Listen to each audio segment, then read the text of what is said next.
Hello, everyone, and welcome to the next live of the Dutch Fruit Festival in Healthy by Wendy call. Today we will speaking with Tumi Johnson, and Tumi is a medical doctor, holistic health practitioner, and she will be joining us at Dutch Fruit Festival as one of our experts. I'm pretty sure she's an awesome mom because she became a mom in the meantime between us meeting and today, and so here she is. Let's see how she's our live video.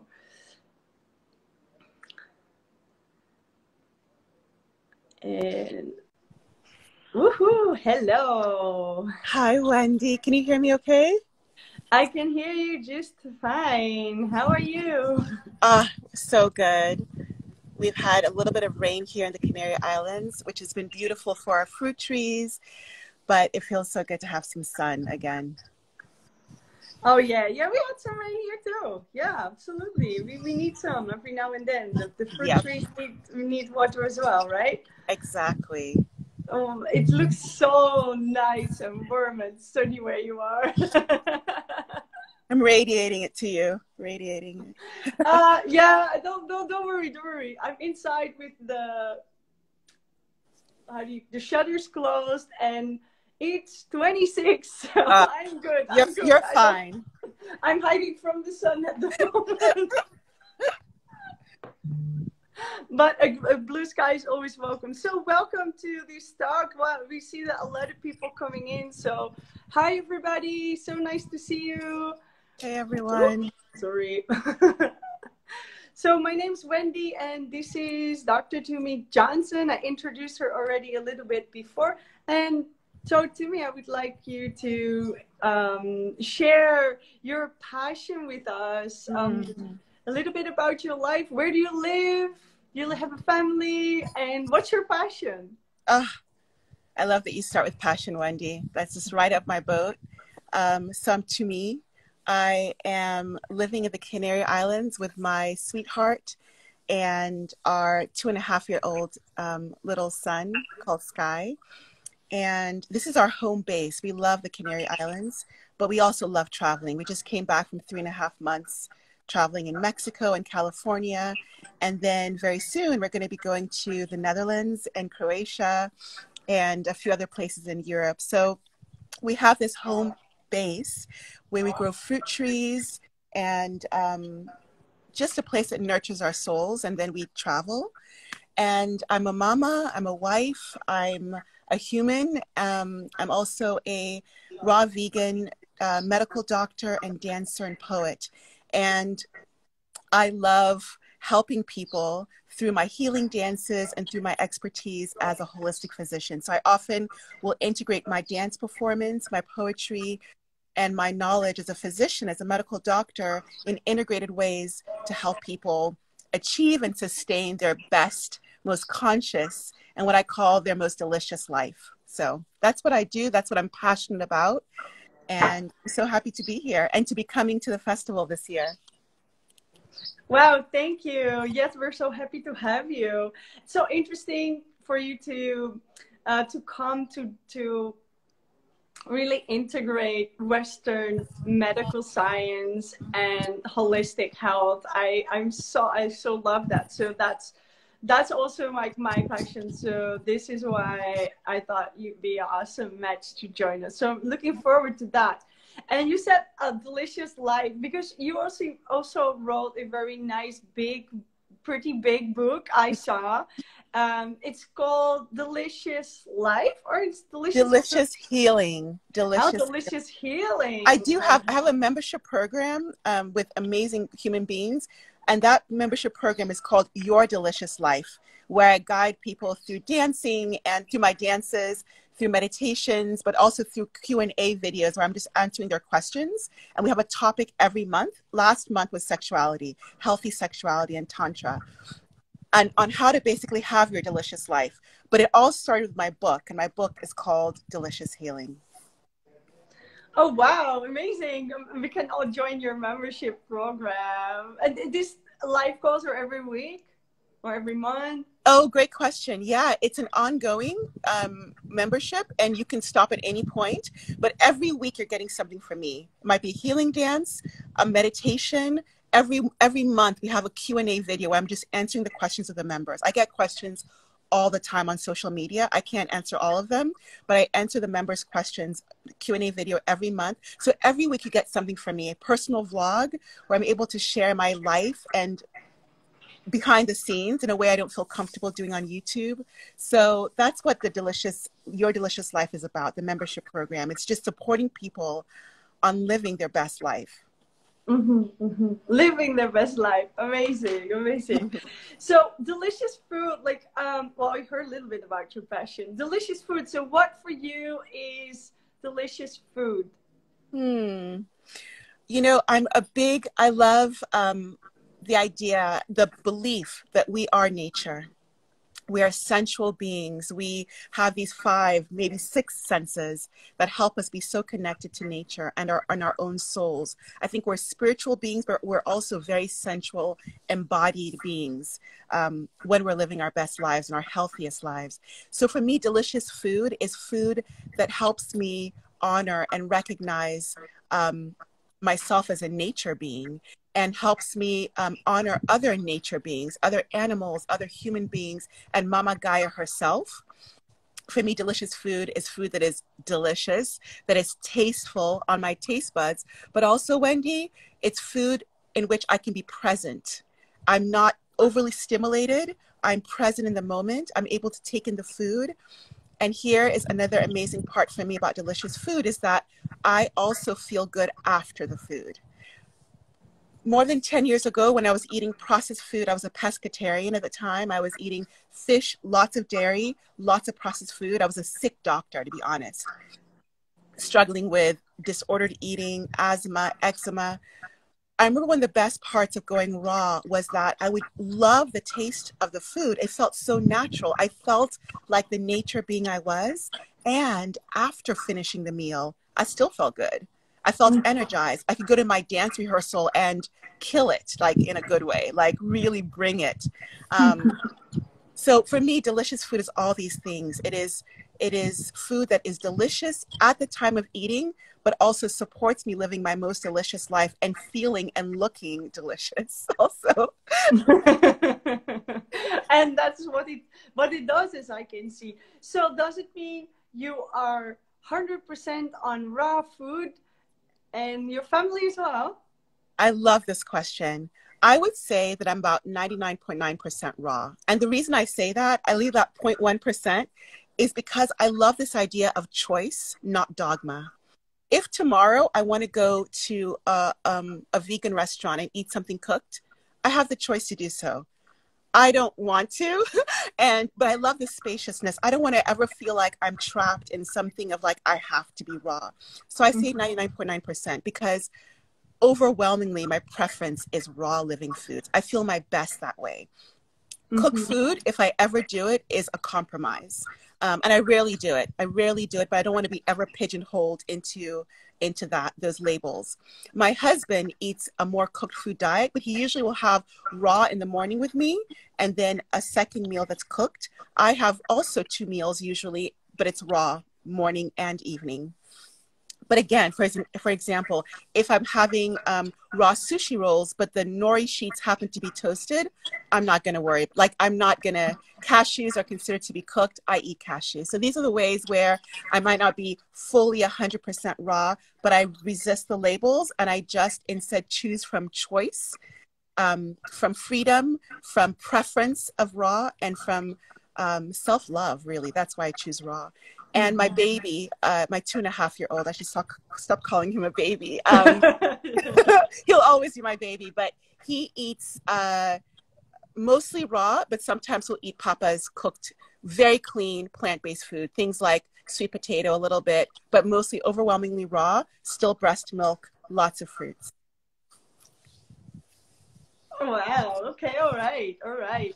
And then in your response, there is a really beautiful message for everybody watching this, because I hear in your words the answer to a problem or a question that most people ask, and that is, how do you keep up? I don't want to feel restricted. And I personally don't. And I hear you also don't. And I hear in your answer this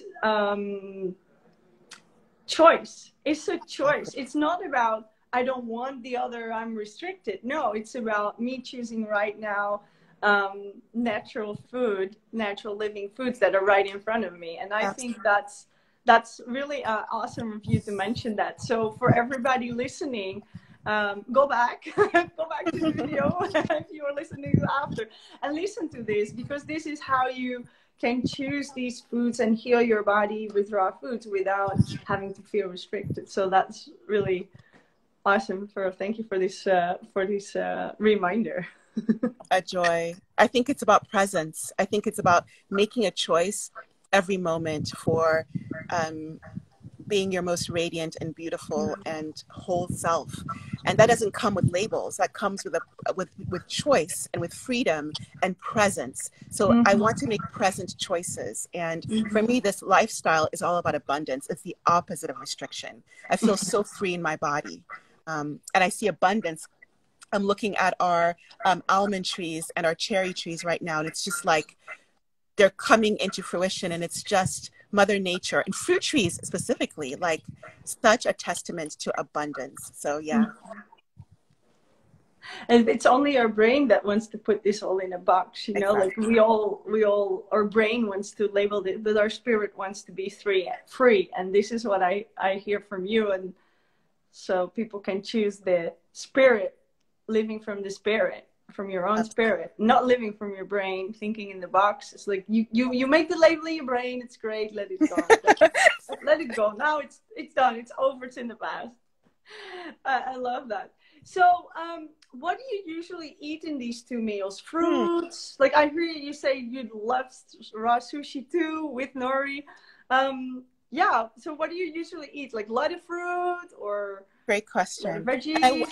Yeah, I love this question also because I think it also points to the evolution of our experience and our journey. When I first started raw 10 years ago now, almost 11, it was just about me eating. I was eating 3, sometimes 4 meals of fruit and greens a day when I went raw. But over time, it just naturally evolved.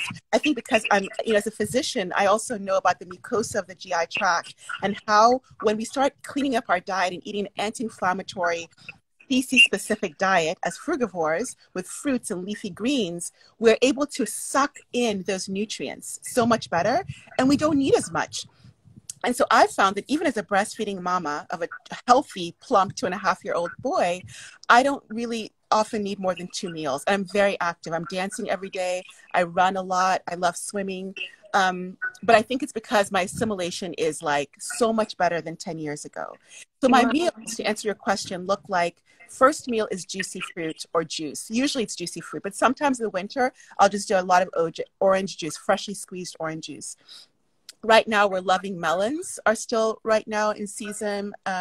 So I usually love monomeals, or maybe like a monomeal of something followed by a monomeal of something for my breakfast. Yesterday, I think we had melon followed by grapes. That was my breakfast. My second meal, my dinner meal, is always like 90% of the time I have greens. The one time I don't have greens is when I'm on my moon. During my moon cycle, I coach women a lot on hormone regulation and hormone cycles. When we are bleeding, when we're releasing that lining of our uterus during our moons, our periods, when it's not about building, it's about releasing. So I don't really crave greens, and I don't think we need to force greens in. So I don't usually eat greens during my moon cycle, during my moon time.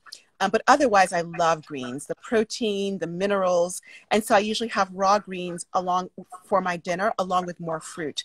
That can be a green smoothie bowl. And I usually have some sort of healthy overt fats. I love avocado, durian when I can get it, coconut. But also I do love some seeds and nuts. Hemp seeds I love. Walnuts I love. Sometimes I'll do something with walnuts. I always soak my nuts and seeds. So I have overt fats most days, but about once a week, and definitely during my moon time, I don't have overt fats. I just do fruits, juicy fruits, and let my body rest.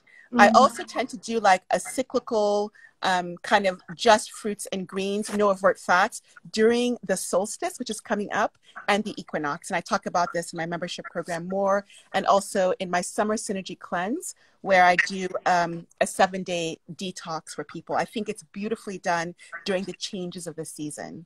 Does that answer your question, Wendy? Yeah, absolutely, and way more. It's way more than that. It's interesting how you're moving more towards the lighter, high vibrational foods during the period time, and not into the greens.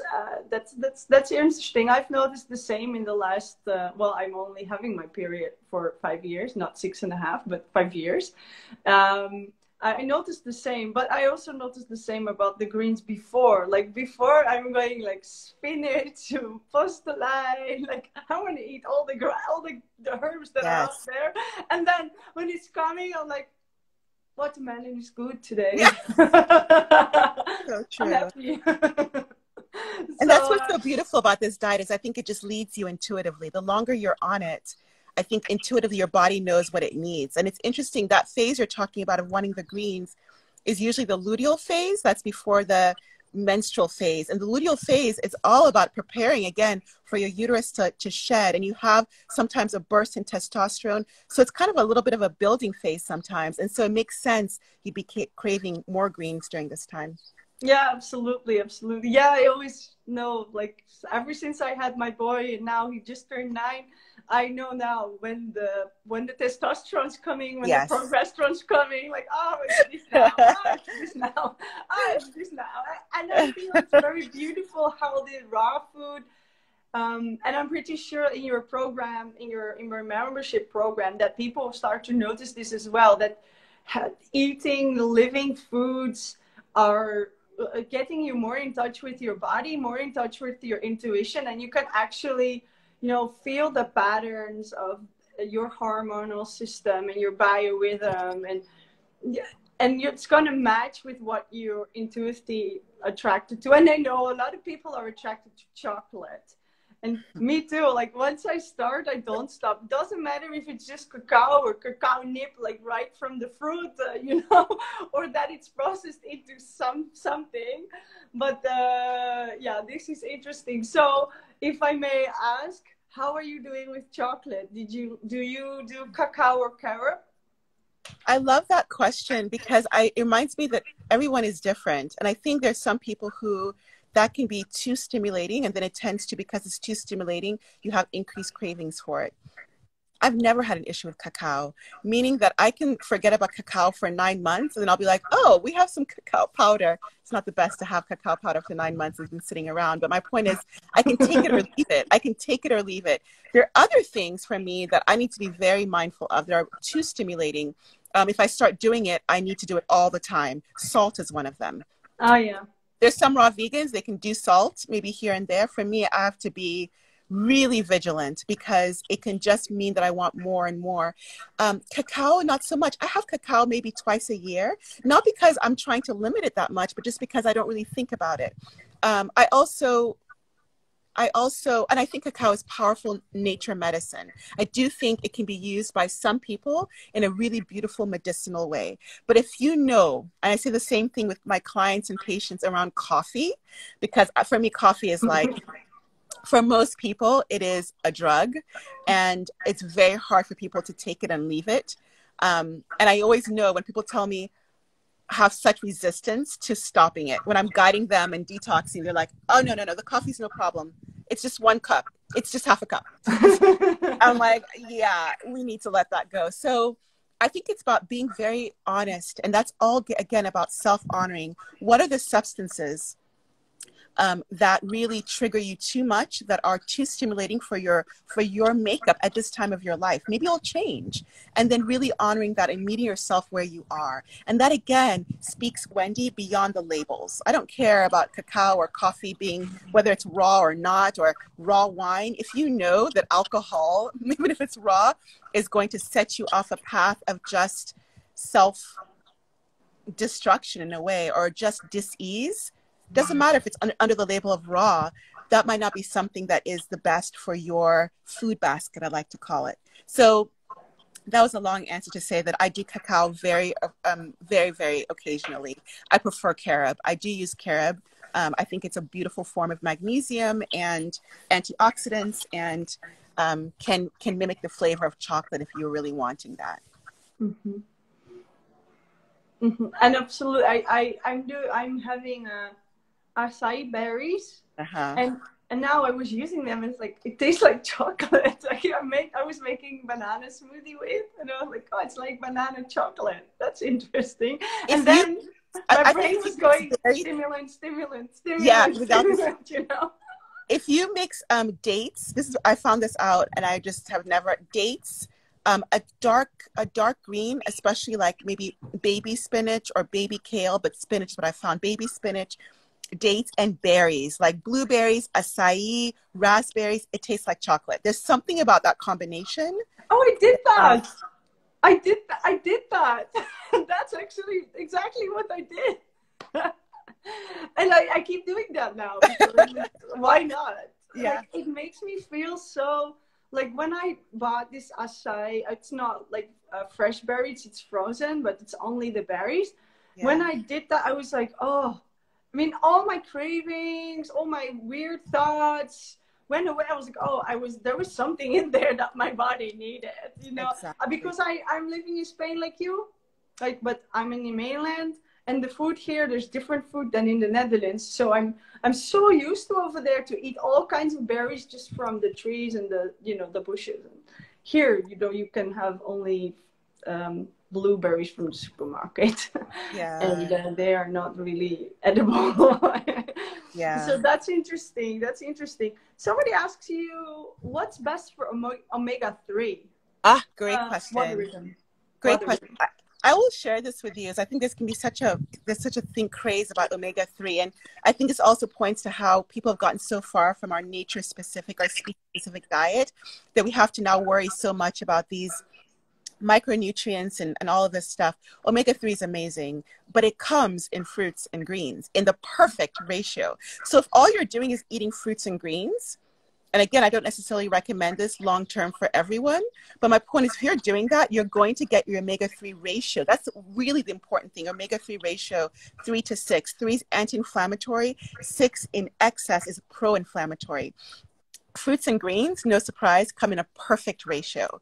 But if you want to sort of like bump it up because you're not eating all fruits and vegetables and you want to make sure you're getting good omega-3 ratios and amounts, I love omega-3 sources that include walnuts, chia, hemp seeds, flax seeds. Now, I will say I always recommend soaking before using these foods because they'll help with digestion and help to kind of minimize the anti-nutrients that are found in nuts and seeds.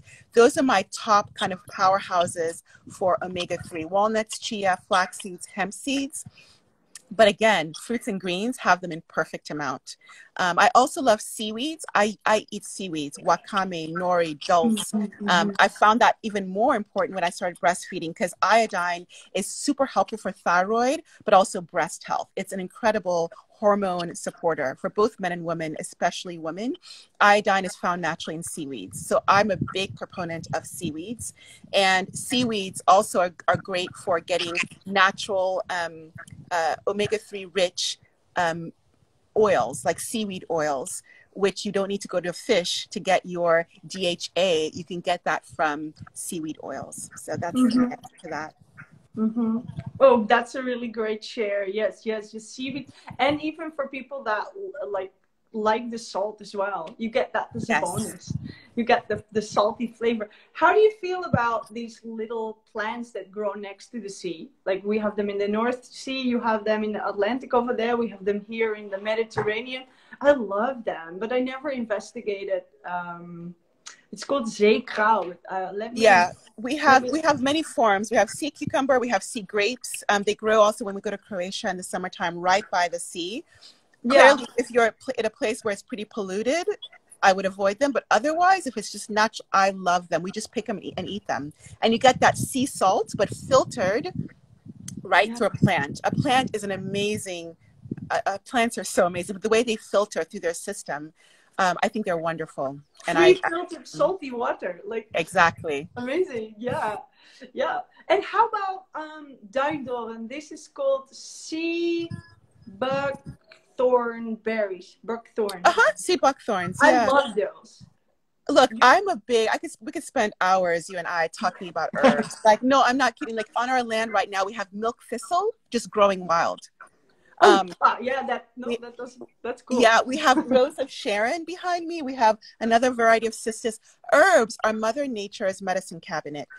I think it's very important we don't abuse them. Sometimes, especially in the Western world, we think more is better, and it's not always the case. I think herbs are a great example of that, is that a little goes a long way, but using it judiciously and with discernment, and if you need to partner with somebody who understands them well, especially they're also seasonal. Wild herbs are not going to grow at a time when they're not meant to grow, and there's such brilliance in Mama Gaia knowing when to bring in these different herbs and fruits. When, like the citrus in the wintertime, so high in vitamin C, and to help with maybe viral load. Berries in the springtime, when you're coming out of the winter and needing the antioxidants and the flavonoids and the lycopenes and all of that to really recover from maybe winter. There's such genius. We can't replicate that.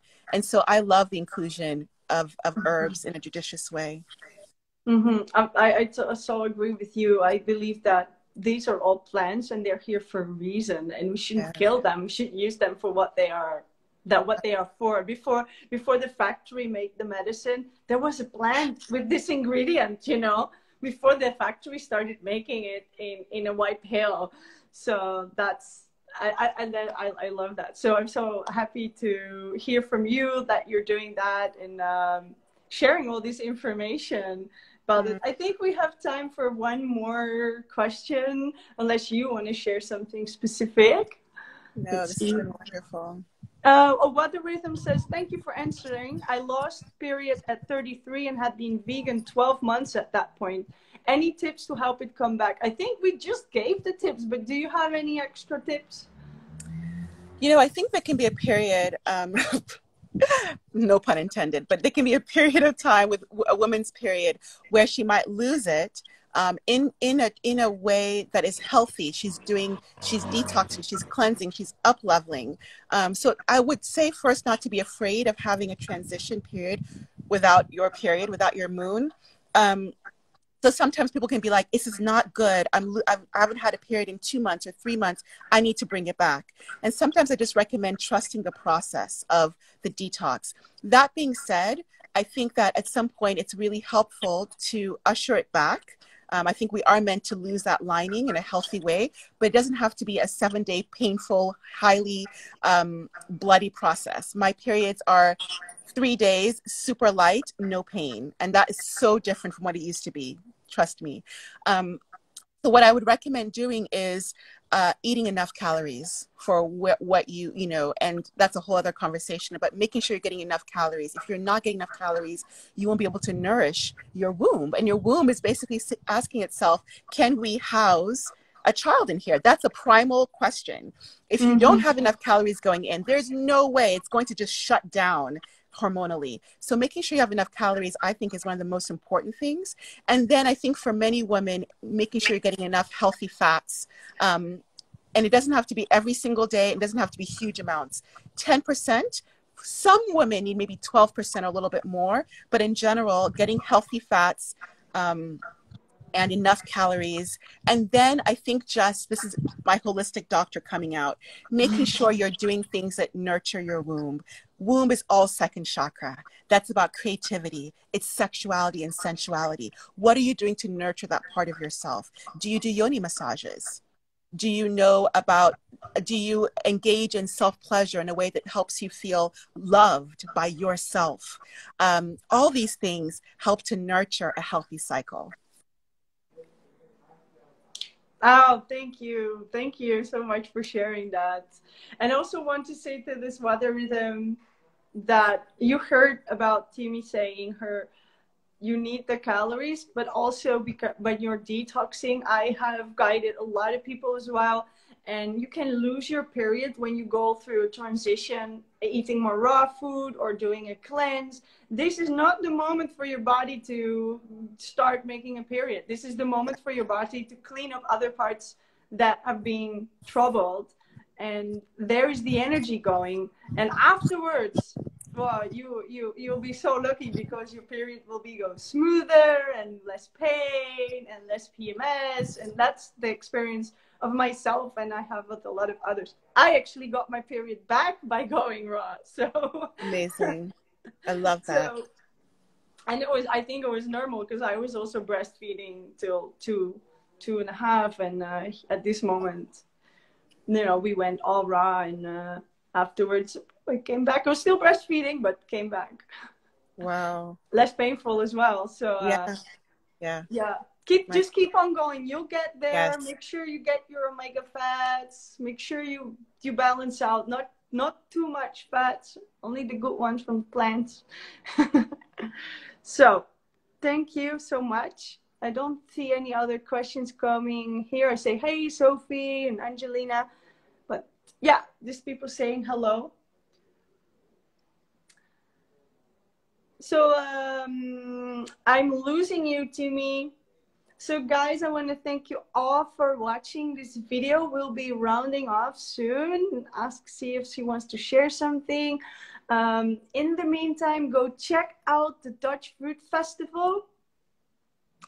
It's dutchfruitfestival.nl. We also have a Dutch Fruit Festival Instagram account. So you might be wanting to go there and like that page, and then click our link, go to the website, and when you subscribe to the newsletter, I'll send you a discount code.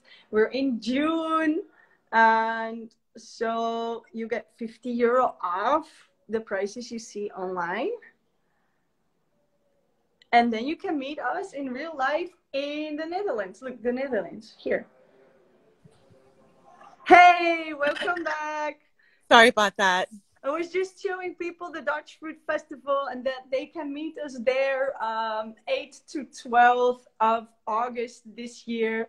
And that maybe you want to share some last insight before we end our conversation. Yeah, I'd love to. I'll just share that I think we're going into solstice season. I'm very much about looking to nature also for guidance. We're going to solstice season, whether you're in the southern hemisphere and you're going into coming into the winter solstice, or you're in the northern hemisphere and coming into summer solstice.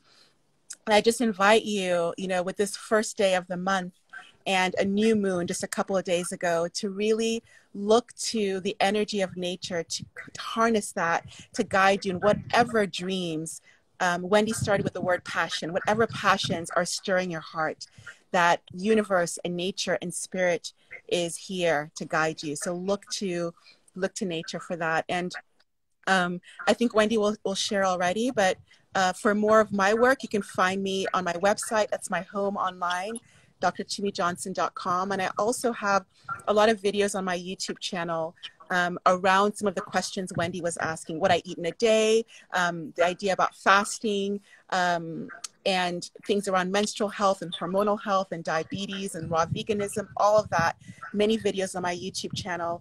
And the last thing is just the healing dances. If you're interested, if you really believe, and I believe, that art helps to instigate and set fire to healing in a way that just knowing facts can never do, then check out some of the healing dances I offer on my website. I have one on immune system. People are always afraid right now around their immune health in the COVID era. And I've been traveling a lot during COVID in a natural way with my family and staying healthy. And so Unity is the healing dance, along with holistic health tips on shoring up your immune system. I think I'll stop there. Thank you. We'll all up our immune system by ourselves if we continue to eat like this and think like this. And thank you for sharing all about our physical, spiritual, and emotional health and how we can heal that even more. And I'm very much looking forward to seeing you this summer. We'll stay in touch for sure. And thank you so much for this interview as well. Much love, Wendy, and thank you all for being here. Much love to all of you. All right. Thank you, people, for being at this video. Make sure that you like the page of Tumi, you like the page of Healthy by Wendy and Dutch Fruit Festival. And of course, if you have any comment, feel free to write that in the comments below. Thank you so much and see you this summer. Have a great day. Bye-bye. Bye, everybody.